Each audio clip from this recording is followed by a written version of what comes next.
Welcome to the movies, pal. Your from the neighborhood, Master Chaos, back with you once again with another Buy Me a Coffee review. This one's sponsored by my supporter and subscriber and patron, Josh Jab Kuga. Josh, this review is for you. Thank you so much for being a supporter of this channel and most graciously of your old pal, Master Chaos. So, pal, pull up a seat here. The movie's about to begin. And what are we talking about today? Well, obviously you know if you've seen the thumbnail, but it involves cleavage, it involves ex-convicts, it involves football, and heart-shaped cookies, and strippers. There's some strippers as well. Of course, I'm talking about the film Buffalo 66, written and directed by Vincent Gallo, and starring Christina Ricci's cleavage. Oh my! What a film. When I reached out to Josh and I said, hey, thank you so much for your support on buymeacoffee.com. I appreciate you supporting the channel. You get to pick some movies for me to review, in exchange. It's something I'd like to offer as a thank you. So he sent me a list, and on that list was Buffalo 66. Now, my initial reaction was, that's really kind of off-brand for this channel. It's not the kind of movie that I think my audience would necessarily jump on. So I wasn't gonna pick it. I picked Red Sun. Red Sun was on the list. He had two. So I picked Red Sun, and then I was between a couple of the other ones, and I kept going back to Buffalo 66. There was something about the way he described it, because he didn't just send me a list. He sent me the list, and he wrote a little bit about the movies and why he chose them. And Buffalo 66 was one of his favorite movies. He grew up in Buffalo. It meant a lot to him. So I said, you know what? This is what's going to make these Buy Me a Coffee reviews different from my regular Master Chaos Theaters. This is going to be specifically for that supporter. They want to hear my thoughts on whatever movie. For whatever reason, I'm appreciative. But I thought, if Buffalo 66 meant so much to him, then this review not only isn't for Josh, but it must be specifically for Josh. So I'm doing this review, Buffalo 66, which is completely outside of my normal wheelhouse of movies here that I cover on Master Chaos Theater. But that's part of the fun of the Buy Me a Coffee thing, the Buy Me a Coffee style, the Buy Me a Coffee versions of Master Chaos Theater. I get to watch and review movies that mean something to my supporters, but aren't necessarily the kind of things that I would 100% be doing on this channel. That's great. To me, that's great. It broadens my horizons. It broadens your horizons as well if you've never even heard of this movie. Now, when I chose it, I said, okay, I don't think I've ever seen it, but let me give it a try. If you like it so much, I will give it a watch for you. About halfway through, I had realized, yes, obviously I had seen it. Of course, I was going to film school at the time when this movie was coming out. It was a big deal in the indie circles. So oh yeah, I've seen this movie. I didn't remember it very well, but I had seen it.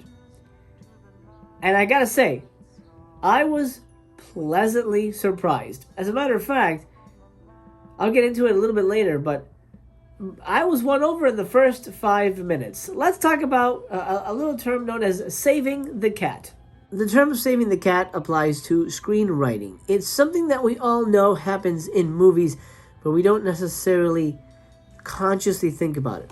The saving the cat moment usually happens early on in a movie. It's when we identify with our hero the most. Essentially, what the screenwriter is doing, the storyteller is doing, is giving you the perspective of, you're the audience member, and we want you to connect with this main character as quickly as possible. We want you to be with this character for the ride. You are this character. So how do we get you to identify with this character, like this character, root for this character? We have him save a cat. Now that's not exactly how it always happens, but the term is broad. It's like the MacGuffin. If you've heard of the MacGuffin, MacGuffin is just the thing that gets the plot going. And they use it kind of, cheekily in Rush Week. One of the characters is named something MacGuffin. What's her face? Besides the point, the titty girl in the beginning. Anyway, the save the cat is, for example, in Die Hard, he's scared of airplanes. The beginning, he's gripping the He's gripping the seats, and the guy says, "Oh, make fists with your toes." Also, he's sort of fish out of water. Oh, he's getting a limo driver. He doesn't like to sit in the back. He's just a regular guy. He'll sit in the front seat with Argyle. He gets to the Nakatomi. Oh, his wife is using a different name. Oh, I feel bad for him. Oh, dude, that's gotta hurt. He meets his wife. Oh, they're estranged, and you see there's like he's trying to make amends, but he's just like he doesn't know how to connect emotionally. He just feels weird. You know, he got a teddy bear for his daughter. He's trying to be a good dad. That's to save the cat. So when shit hits the fan, we're with McClane. Here in Buffalo 66, the whole movie is to save the cat. I'm so shocked. The whole movie is to save the cat. Now, initially we meet this guy, Billy Brown. Not like a handsome guy. Or he looks like a street rat. Vincent Gallo, of course. He looks like a dirty street rat, bum kind of guy. You're like, oh, let's cross the street. That dude's gonna mug us. So he gets released from prison at the beginning of the movie. He has been sent there. We find out later. Mickey Rourke makes a cameo appearance. He gets sent there to cover a bet that he lost in exchange for not getting killed. He takes the place of a dude who committed a crime, but he wasn't supposed to be there. He's not a criminal. Billy Brown gets released from jail. That's all we know. He's a convict. He's waiting for the bus. He doesn't have enough clothes. It's freezing out. You see him shivering. He's waiting on the bus bench. Then the big thing happens. He has to pee. They won't let him back into the prison to take a piss because he's been let out. So he has to hold his pee. The bus comes. He runs to the bus. He gets into town. He can't pee anywhere. Either the stores are closed or whatever. So that's our big save the cat. In a weird way, we've always, not always, but we always identify with a character that is in some kind of physical distress. And the biggest distress we could all face is, man, I gotta really pee, and there's no goddamn toilets around. So right off the bat, I like this guy. In a weird way, it was like, wow, yeah, I can see how that's an awful situation in the middle of a big city. Where do you pee? And he tries all these different things. Eventually, he stumbles into a ballet school of some kind, and that's where he meets Christina Ricci. We hear he has a phone call. We listen on the phone call. He talks to his mom. His mom believed that he had gone away on some kind of trip worldwide. He's a spy or something. And he's back in town and he wants to see his parents. He misses his parents. He's been in prison. They don't know he's been in prison. And he concocts this story like, oh yeah, I've got a wife. Yeah, she might not come because she's sick or whatever. Christina Ricci comes out and he does the unthinkable. Now this is what divides the movie from being an awful experience to being an almost delightful, magical movie. I'm going to get to the magical stuff in a minute. He kidnaps Christina Ricci. He puts his hand over her mouth. He goes, shut up. Don't fucking say anything. He takes her out of the, sneaks her out the back way of the ballet studio. They go to her car. He's going to steal her car. He gets in the car. We're like, oh shit. What's going to happen? He's going to rape her? What's going on? Now, Christina Ricci, she dresses like you've never seen Christina Ricci before. I mean, she's got her babubas all up in her face and all up in our face. I honestly had no idea she was that talented, but she's very talented in this movie. Now, he gets in the car, and what happens? Save the cat moment number 2. He can't drive stick. It humanizes him. Those little small things humanize a character, and that's something we don't see a lot in movies nowadays. Humanizing moments. Little things. The guy just kidnapped a girl. He's an ex-convict. He can't drive stick. There's something so charming and almost a little kiddish. I mean, I can't drive stick. But there's something so inherently deflating about that moment that really changes the tone of the movie. If it was just he abducts this girl, fuck you, if you don't fucking do what I say, I'm going to kill you. I want you to pretend to be my wife. That's essentially what he says. But because we've had these deflating moments where he had to pee, he can't drive stick, so he feels emasculated. He has to switch seats with Christina Ricci. And now she's in charge of the car, and he's sort of the passenger. That takes the teeth out of the situation. And I thought that was quite brilliant, subtle writing. Something we don't see nowadays, which is refreshing. And yes, I'm aware that the movie's from 1998, and it's not a nowadays movie. I'm just saying I miss when movies would add those little touches of humanity. Now, this is, of course, is a super, super indie movie. It's got big names in it, of course, but it's very much an independent film. And it's at the height of independent film. That's, the Tarantino, Robert Rodriguez era of independent movies. It's, exploded around that era. And it speaks to that. The film, technically speaking, has a wonderful look. It almost looks like a 70s movie. It has a grit and a grain to the texture of the film. Maybe they used old stock. I don't know. Old film stock. I'm not sure about that. The version I watched was streaming. I don't have it on disc. So maybe special features explain why it has such a wonderful kind of old world look. It looks like a 70s movie. It could very easily have been an early Jack Nicholson movie. Yeah, so a Bob Rafelson movie, 100% I could see that. But here, Vincent Gallo is a very different character than I think Nicholson would have been able to portray. But that's fine, because every actor brings a different flavor to the role. This is definitely Vincent's movie, and Christina is an able-bodied supporter and cohort in that. She definitely helps him deliver the kind of movie he was trying to get. So what is this movie? Essentially, the movie is Billy Brown, an ex-convict, steals a girl, kidnaps a girl, forces her to pretend to be his wife so he can impress his parents. Now, his parents are awful, played by Ben Gazzara and the amazing Angelica Houston. They could give two shits about their sons. But I think the mom probably likes him a little better, but she forgets that he's allergic to chocolate, and she's more focused on the fucking, football game. Green Bay Packers, I think? I don't remember. I don't follow sports. But, Buffalo Bills, maybe? Buffalo Bills, that's what it was. I think. Anyway, his parents could give two shits about him. Save the Cat, number 3. We know how it feels, even if our parents loved us, how it feels to be, ignored or not, or underappreciated, right? Having dinner with Billy's parents, looking at that scene, which goes on for about the first half of the movie, we know what living with them must have been like. And now we understand Billy. We understand why Billy's the way he is. We understand the way Billy acts. We understand why he's so standoffish and abrupt and kind of an asshole. And we feel bad for him. We truly feel bad for him. Because he didn't have that beautiful parental love that I hope you had. I know that I had. That beautiful parental love that shaped us and made us a good person, made us care, made us aware of the world. He never had that. And we see that exemplified with lots of flashbacks. I think it's at least hinted at that his father killed Billy's puppy in retaliation for, as punishment for something little Billy did. That's crazy.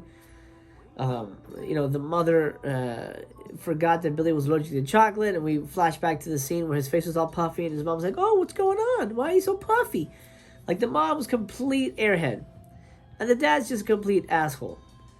And this little boy grew up in this environment, so it's no wonder he is who he is. Save the Cat, number 3. The movie continues from there. I'll stop with the Save the Cat, but you get what I mean. There's a lot of moments in this movie that exemplify a characterization of a character. We meet somebody, we don't know them. Our first impressions are, ugh, no thanks. But by the end of the movie, he has become, in my opinion, one of my favorite romantic movie leads. Make no mistake, this is a rom-com of sorts. It's a very rough, John Cassavetes-esque rom-com. The comedy comes from the absurdity of the situation. Also, the magic. There's magical moments in this movie. There's 2 magical moments. One is when Ben Gazzara sings a song to Christina Ricci. "Oh, I used to be an old crooner. Let me sing a song for you." And the movie stops. Spotlight literally shines on Ben Gazzara and Christina Ricci, and he sings this old Italian song. This beautiful moment.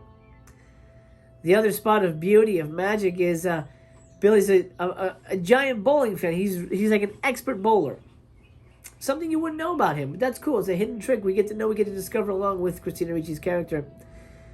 And while he's bowling, she walks off to the middle of the lane, and she starts tap dancing. Again, the lights fade away. It's just her, spotlight on her tap dancing to this really beautiful song.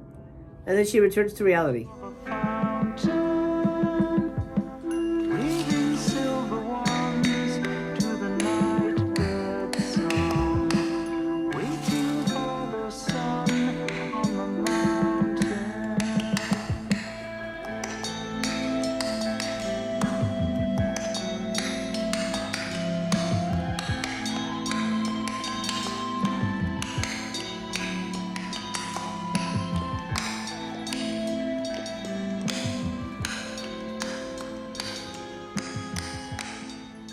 What does that tell us? What does that tell us? Movies have language. That's why movies are important. That's why movies have fans.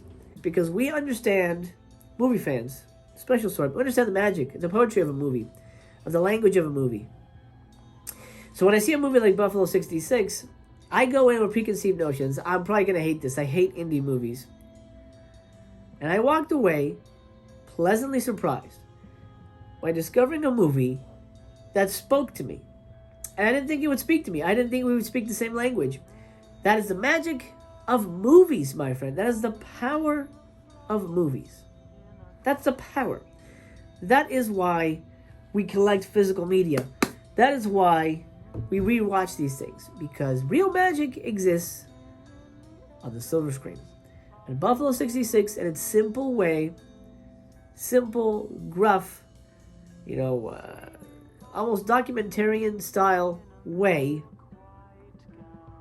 captures a magic that I didn't think I would connect with, but I did. And that's the important thing. That's the takeaway with this movie. What you're taking away when you go into Buffalo 66 and you come home, what you're taking away is you have just seen how two opposing forces connect. You have seen a character that you initially thought, whatever, this dude's a loser. But you fall in love with a human being because you realize we're all the same. We're all the same. And that's, to me, the most important message of the movie. Love is everywhere. Never give up. Never give up on yourself. Never give up on the people who love you. Be true to yourself. And never judge a book by its cover.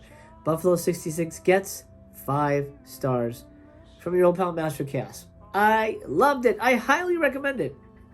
I don't know if it's always going to be there, but IMDb TV, which is a thing, has it for free. So if you go to IMDb, type in Buffalo 66, it'll pop up. It'll say watch for free on IMDb TV. That's how I found it.